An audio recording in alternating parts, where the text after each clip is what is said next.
फरूक साहब ने नफरत की बात करी और आप जानते हो कि बीजेपी के लोग, आरएसएस के लोग जम्मू कश्मीर में, बाकी स्टेट्स में 24 घंटा नफरत और हिंसा फैलाते हैं। जहां भी ये जाते हैं भाई को भाई से लड़ाते हैं।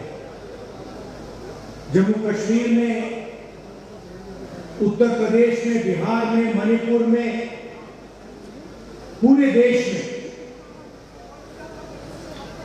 ये नफरत फैलाते हैं। इनका यही काम है और ये कुछ जानते ही नहीं। ये सिर्फ नफरत फैलाना जानते हैं और इनकी राजनीति भी सिर्फ नफरत की राजनीति। आप जानते हो नफरत को नफरत से नहीं काटा जा सकता है। आपने देखा होगा कि अगर कोई नफरत करता है उसको नफरत से नहीं, सिर्फ मोहब्बत से काटा जा सकता है।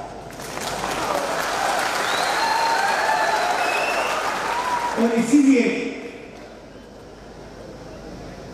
ये जो विचारधारा की लड़ाई है, एक तरफ नफरत फैलाने वाले लोग हैं और दूसरी तरफ मोहब्बत की दुकान खोलने वाले लोग हैं।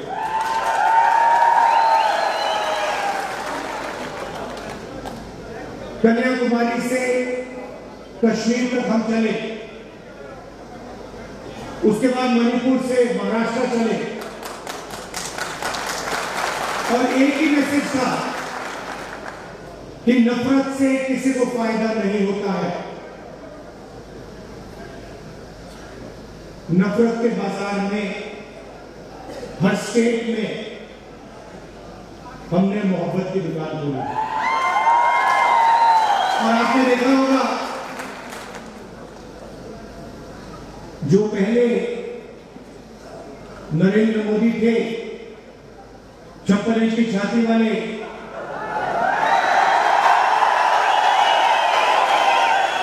आपको उनका चेहरा दूर से दिखाई देता है। मैं तो पार्लियामेंट में उनके बिल्कुल सामने खड़ा रहता हूं, तो साफ दिखता है कि वो जो पहले नरेंद्र मोदी थे वो आज नरेंद्र मोदी नहीं बचा। और आज जो भी विपक्ष करवाना चाहता है हम करवा देते। वो कानून लाते हैं,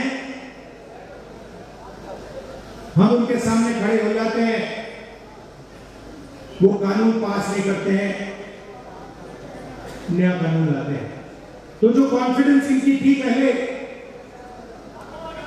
वो अब खत्म हो गई है। नरेंद्र मोदी की जो साइकोलॉजी है उसको हमने तोड़ दिया है।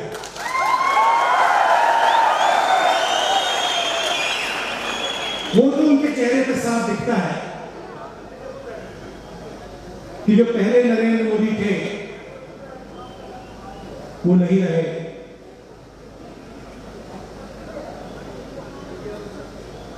इलेक्शन के दौरान उन्होंने कहा, जब प्रेशर बढ़ा, जब उन पे दबाव लगा, तो फिर चुनाव के दौरान उन्होंने कहा कि भाई मैं तो बायोलॉजिकल नहीं, मतलब मैं बायोलॉजिकल नहीं हूं, मेरा डायरेक्टली कनेक्शन ऊपर है, मैं डायरेक्टली बात करता हूं।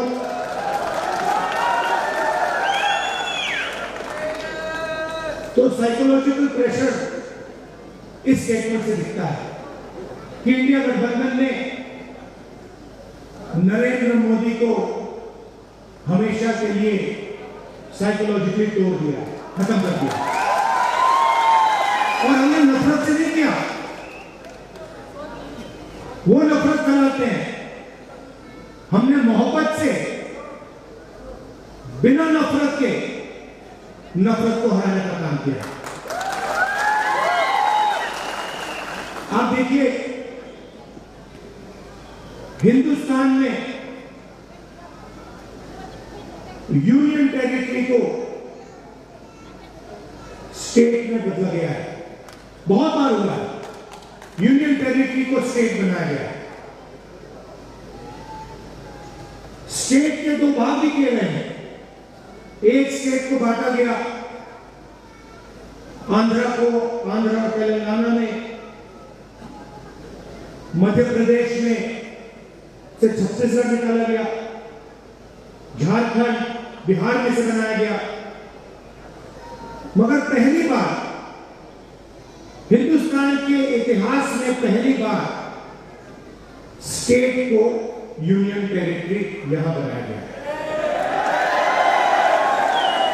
आपका जो हक है, लोकतांत्रिक हक है, वो आपसे छीना गया है। और ये पहली बार हुआ है हिंदुस्तान की हिस्ट्री में, पहली बार एक स्टेट से कहा गया है, जम्मू कश्मीर से कहा गया कि नहीं, अब आप स्टेट नहीं रहोगे, अब आप यूनियन टेरिटरी बनोगे।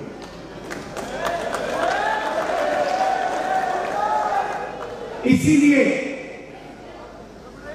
हमारी पहली मांग है कि एक बार फिर आपको स्टेट का हक दिया जाए और आपका स्टेट आपको वापस दिया जाए।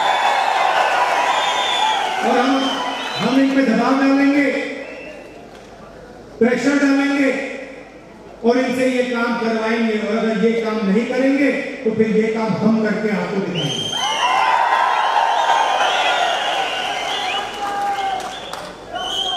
पूरे देश में नरेंद्र मोदी जी ने बेरोजगारी फैला रखी है।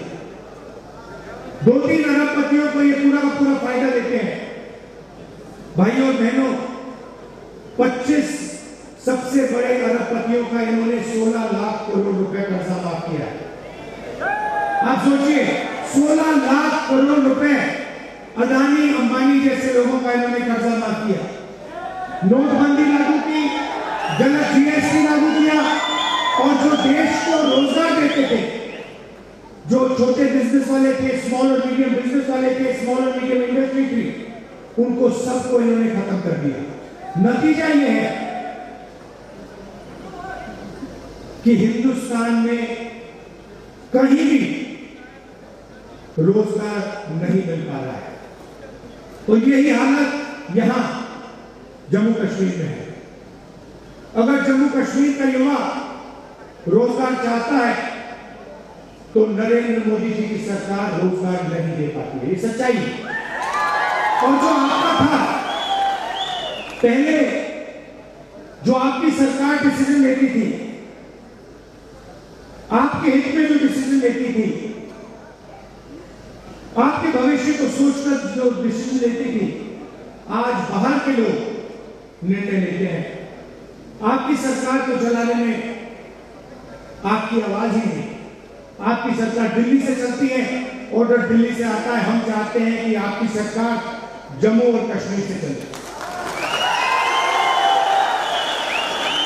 हम चाहते थे कि चुनाव से पहले ही हो जाए। हमारी सोच थी कि चुनाव होने से पहले आपको स्टेटमेंट मिल जाना चाहिए था, मगर इन्होंने नहीं किया। चुनाव के बाद हम पूरा दबाव डालेंगे कि स्टेटमेंट आपको मिल जाए।